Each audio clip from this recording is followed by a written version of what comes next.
Le Dr Will Bulsiewicz est gastroentérologue, expert du microbiote et auteur à succès. Bienvenue dans notre programme, Dr Bulsiewicz. Thank you, Dr. Barnard. It's a pleasure to be here. D'abord, qu'est-ce que c'est que le microbiote et comment affecte-t-il notre santé? The gut microbiome is an extremely exciting area of science that's rapidly emerging. We're learning so much. And if you went back to when I was in medical school just 20 years ago, Neil, we knew next to nothing. I wasn't taught these things in medical school, but there was a breakthrough in our laboratory technology that allowed us for the first time to start to understand what is the deal with this community of trillions of microorganisms, mostly bacteria, that are a part of our body. They live on our skin, they're in our mouth, but they're mostly concentrated in our colon. And what's interesting, Neil, is that this community of microorganisms, they play a very relevant role in human physiology. And that's because they have the ability to create chemicals.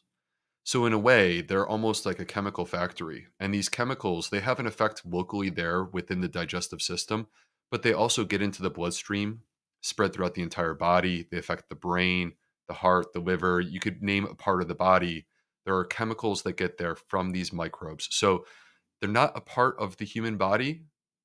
They're not human, but they're very relevant to human health. And that's what's really exciting. Savons-nous la proportion des gens qui vivent actuellement avec un déséquilibre du microbiote? How common is it to have a disequilibrium? Well, a disequilibrium, there's a term that we use for this, Neil, which is dysbiosis. This is the medical term that we would use. And you may hear people talking about this on the internet as something along the lines of leaky gut. And we're kind of talking about the same thing. And so there's been no specific population based study to say, hey, this is the percent of people who have problems with regard to their gut microbiome.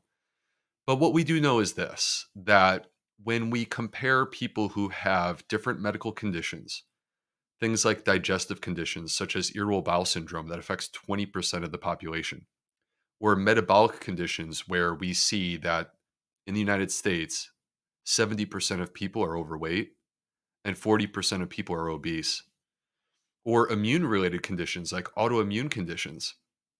What we see, Neil, with each of these specific types of conditions is that there's a damage to the microbiome. There's a loss of balance.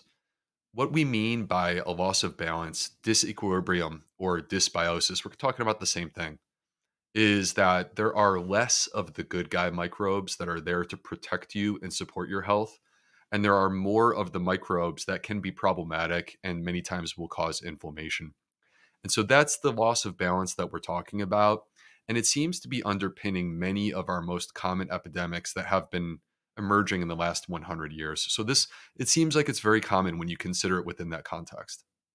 Y a-t-il des aliments qui nuisent à notre microbiote? There is no doubt that the food that you eat is the most important factor when it comes to your microbiome. And in some ways, this is to me really exciting, is that unlike our genetic code, which you are born with and you inherit from your parents, your microbiome is completely personal. You're the only one on the planet who has a microbiome like your own. And it's also very adaptable. We have research, Neil, that shows us that if you change your diet within just one day, there will already be a change in the microbiome. Now, when it comes to unhealthful foods, when we make choices that include things such as food high in saturated fat or foods that are high in refined carbohydrates like sugars, we can actually inflict harm to our microbiome. We are actually fueling or energizing those unhealthy microbes that lead to that disequilibrium that we were talking about. So when it comes to dietary choices, what we ultimately want is we want choices that support and nurture our microbiome, not the ones that are actually guiding us towards these problematic the problematic loss of balance that we've been discussing. Est-ce que les antibiotiques qu'on donne aux animaux peuvent affecter notre microbiote? The vast majority of antibiotics in the United States are used on farms. It's about 70, nearly 80% of the antibiotics. And this is a disturbing trend because not only does it lead to the development of antibiotic resistant microorganisms, which We don't want any of that in the future, because that's basically going to mean that these antibiotics that we have that we need many times as a medical tool, they will become less effective. But also, these animals, they are being treated with antibiotics, and those antibiotics are still in the blood, still in the tissues when those animals are ultimately harvested and turned into food. And we know that this is true. There has not been as much research into this area, because you can imagine some people, they don't want to be studying this particular topic. But there's a famous paper that wasn't intending to look at this, Neil, published in the journal Nature in 2014 by someone from Duke University. His name was Lawrence David.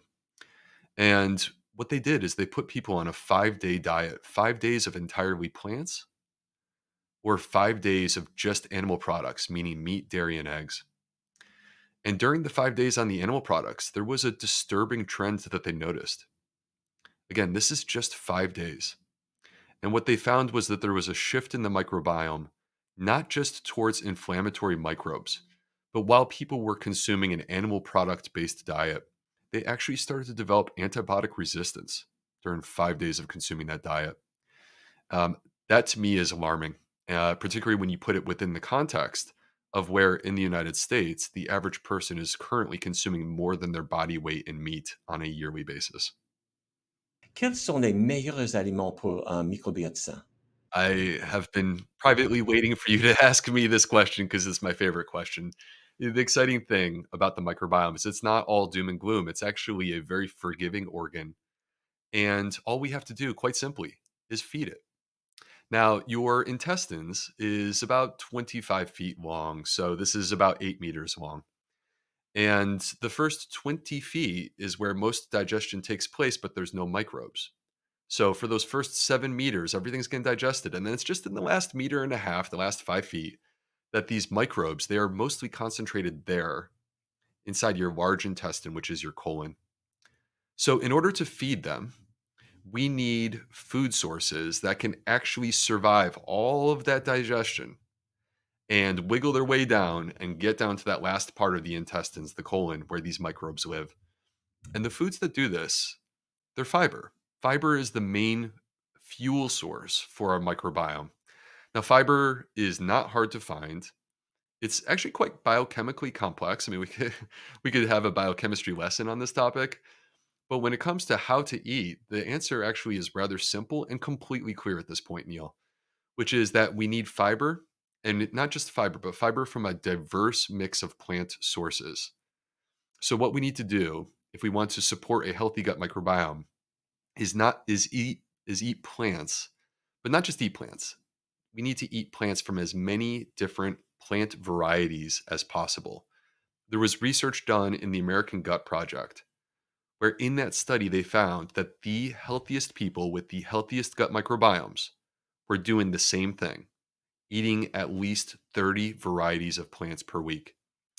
Fruits, vegetables, whole grains, seeds, nuts, and legumes, they all count. So if you make a great smoothie, or if you add some nuts and some seeds and some berries to your morning plant-based yogurt, you already could potentially be at 10 different plants by the time it's Monday afternoon. Doit-on prendre des probiotiques? We should be eating probiotic-rich foods is what we should be doing. And these are fermented foods. And there was research that recently came out of Stanford University from a reputable group of researchers, where what they found is that by increasing the fermented food consumption in a person's diet. Now, by the way, this is within the context of in the United States, people are simply not eating this type of food. So when they added fermented food to the American diet, they found that in just 10 weeks' time, they could actually start to repopulate the gut with new microbes that weren't previously detectable within that person's gut. Now that is really exciting, that you could actually add new microbes by eating these types of foods. When it comes to probiotic supplements, there is a place for them. It's not that to dismiss them or pretend that they have no value. But my approach to this particular issue is I think every single one of us needs to be eating fermented foods. And there's a limited group of us that have digestive related issues that may benefit from a probiotic supplement in addition to consuming those fermented foods. Après avoir pris des antibiotiques, doit-on prendre des probiotiques? So, the answer to this question, whether or not we should take probiotics after antibiotics, is going to surprise a lot of people. Because for the vast majority of my career, and I don't know about you, Neil, I would guess probably the same, I would always prescribe a probiotic after an antibiotic. However, about 5 years ago, there was a paper published in the journal Cell, which is one of the top journals on the planet, out of the Weizmann Institute in Israel.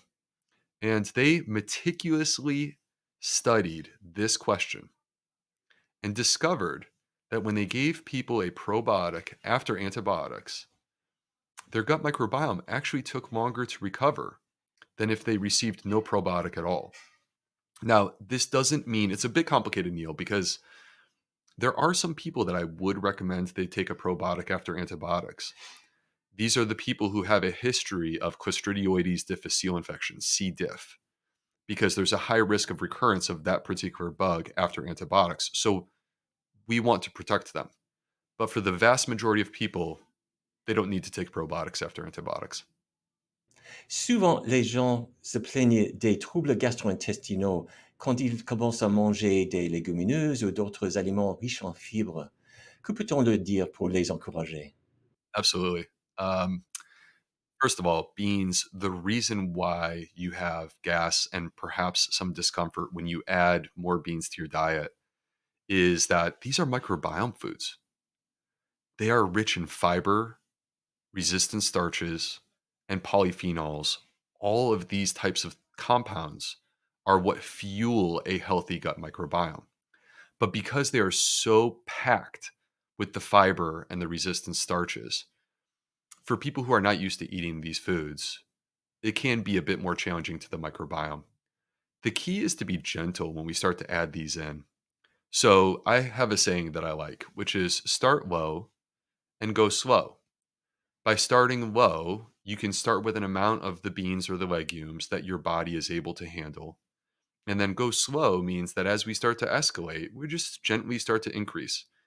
It's conceptually quite similar to what we do in the gym, Neil. You wouldn't go to the gym for the first time and try to lift the heaviest weights that they have.